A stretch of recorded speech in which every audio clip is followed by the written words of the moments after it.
చాలా మంది ఎప్పుడూ ఫ్రెష్ గా కనిపించాలని కోరుకుంటారు. కానీ వారు ఫ్రెష్ గా కనిపించడంలో ఫెయిల్ అవుతుంటారు.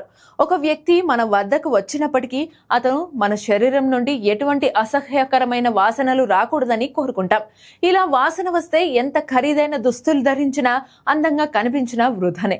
అయితే ఈ విషయం గురించి చాలా మందికి తెలిసినా నిర్లక్ష్యంగా వ్యవహరిస్తుంటారు. మరి కొంతమంది డియోడ్రెంట్స్ మరియు బాడీ స్ప్రేలను ఉపయోగించడం ద్వారా ఈ సమస్యను కొంతవరకు కట్టడి చేస్తారు. కానీ ఈ డియోడ్రెంట్స్ బాడీ స్ప్రేలు అనేవి పూర్తి స్థాయిగా వారి సమస్యలను తీర్చలేవు.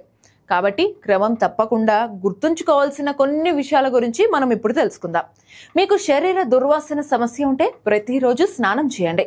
వీలైతే ఉదయం సాయంత్రం స్నానం చేయండి, అది ఉత్తమం. శరీర దుర్వాసన క్రమంగా వస్తుంటే మీరు యాంటీ బ్యాక్టీరియల్ సబ్బును క్రమం తప్పకుండా ఉపయోగించడానికి ప్రయత్నించవచ్చు.